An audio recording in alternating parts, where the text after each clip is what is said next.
কি মানুষ বানালেন আবু বকর, আল্লাহু আকবার। রাষ্ট্রপ্রধান তিনি, কি রাষ্ট্রপ্রধান। রাতের বেলা জনগণকে দেখার জন্য তিনি বের হতেন প্রত্যেক রাত্রে খালি পায়ে। কি পায়ে? খালি পায়ে। সাইয়েদনা ওমর ফারুক বলে ফেললেন, আমিরুল মুমিনিন, আপনি খালি পায়ে এই পাথরওয়ালা রাস্তায় আপনি খালি পায়ে গভীর রাতে একা একা হাঁটেন কেন?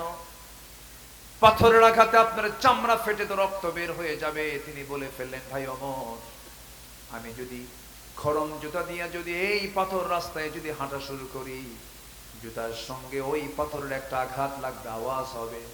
সে আওয়াজে আমার জনগণের যদি ঘুম নষ্ট হয়ে যায়, কিয়ামতের দিন আমাকে আসামির কান গড়ায় দাঁড়িয়ে তার জবাব দিতে হবে।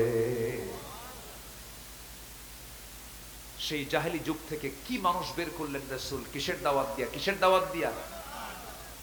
একা একা চলতেছেন, কোনো প্রোটেকশন লাগে না, কোনো প্রোটোকল লাগে না। একাকি চলছেন রাতের বেলা খালি পায়ে জনগণকে দেখার জন্য। তার এক প্রতিবেশী ছিল, বুড়ি মানুষ, চোখে দেখতো না, স্বামী নাই, ছেলে নাই, মেয়ে নাই, কেউ নাই, দেখবে কে? প্রত্যেক রাতে সাইয়েদনা আবু বকর তার ঘরের মধ্যে ঢুকে তার সব সেবাগুলো করে চলে আসতেন। ওমর ফারুক একদিন এক রাতে তার খেদমত করার জন্য গেছেন। বুড়িমা, দরজা খোলা যাবে কি? কেন? আমি আপনার খেদমত করতে এসেছি, আমি ওমর। কেন? কিছুক্ষণ আগে একজন আমার খেদমত করে গেছে।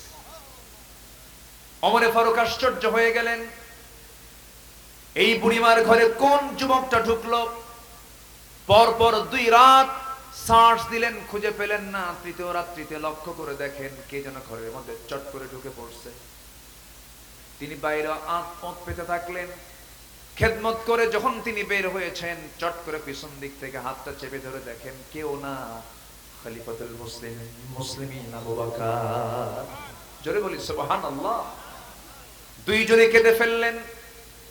সাইয়েদনা ওমর ফারুক বলছেন, আমিরুল মুমিনিন, আপনি রাষ্ট্রপ্রধান, সারাটা দিন আপনি পরিশ্রম করেন, রাতের বেলা এই সমস্ত কাজ কি আমাদের দেওয়া যায় না?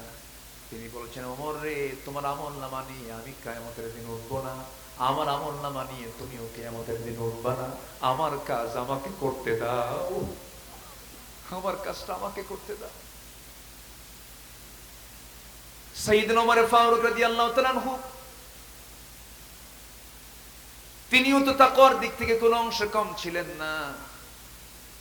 2 বছর খেলাফতের দায়িত্ব যখন পালন হয়ে গেল, সাইয়েদনা আবু বকর দুনিয়া থেকে বিদায় নিলেন, খেলাফতের দায়িত্ব গ্রহণ করলেন ওমর। ওই মহিলা তখন বেঁচে আছেন, কিন্তু মহিলা জানতেন না আবু বকর দুনিয়া থেকে বিদায় নিয়েছেন। পরের রাত্রে চলে গেছেন ওমর ফারুক ওই মহিলার বাড়িতে খেদমত করার জন্য। খেদমতের জন্য ঘরের মধ্যে ঢুকেছেন, খেদমত করলেন, কাপড় চোপড় গুলো ধুয়ে দিলেন, খাবার গুলো গোছায়া দিলেন, সামনে খেজুর গুলো ধুয়ে দিয়ে চলে আসছেন। মহিলা খেতে বসেছেন। খেতে বসতে নিয়ে বুড়ি মহিলাটা খেতে বসতে নিয়ে যখন একটা খেজুর মুখের মধ্যে দিয়েছেন, কামড় মেরেছেন, খেজুরের বিচি তার দাঁতের সঙ্গে লেগেছে। সঙ্গে সঙ্গে তিনি কান্নায় ভেঙ্গে পড়ে বলছেন, বুঝতে পেরেছি আমার প্রথম খাদেম আবু বকর আর দুনিয়ার বুকে নাই, সে মারা গেছে। কারণ আমার আবু বকর যখন আমার ঘরে খেদমত করার জন্য আসতো, সে খেজুরটা পর্যন্ত আমার সামনে দেওয়ার সময় খেজুরের বিচি সহ বিচিটা আউট করে আমার সামনে হাজির করতো, যেন আমার খেজুর খেতে যেন বিন্দু পরিমাণ কোনো কষ্ট না হয়। জোরে বলি সুবহানাল্লাহ।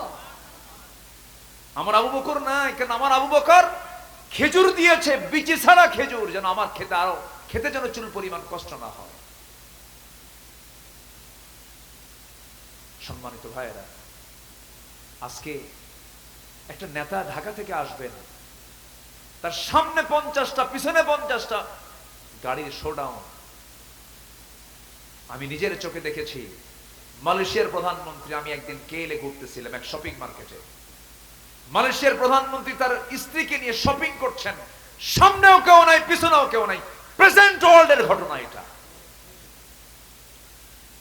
50টা গাড়ির তেল খরচ, এটা কি মিতব্যয় না অপচয়? মিতব্যয় না অপচয়? অপচয়। প্রত্যেকটি বিষয়ে জবাব দিতে হবে কার আদালতে? আসতে বলবেন না কার আদালতে?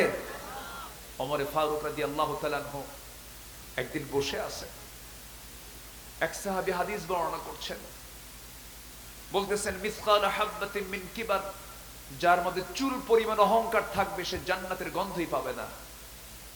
ওমরে ফারুক সঙ্গে সঙ্গে তিনি জমিনে পড়ে গেলেন। জমিনে পড়ে গিয়ে পাগলের মতো হাউমাউ করে কান্নাকাটি করেন। নিজের দেহের সাথে গোটা জমিনের মাটিগুলো লাগায় নেন।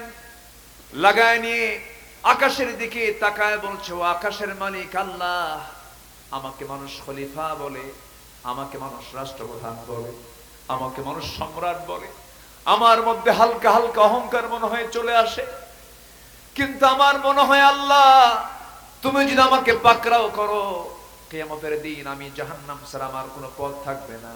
আমার কাছে মনে হয় ও আল্লাহ, এই দুনিয়াতে তুমি যত বান্দা পাঠিয়ে দিয়েছো সব বান্দার জন্য জান্নাতের ফয়সালা হলেও একজনকে যদি তুমি জাহান্নাম দাও, আমার মনে হয় সে একজন বান্দা কেউ হবে না, আমি ওমর সেই জাহান্নামী বান্দা হতে পারি। আল্লাহু আকবার বলেন। বান্দার পরিচয় তেমনই হওয়া উচিত। আল্লাহ পাক এই সমস্ত সাহাবাদের জীবনকে লালন করার তৌফিক দান করুন। জোরে বলি আল্লাহুম্মা আমিন।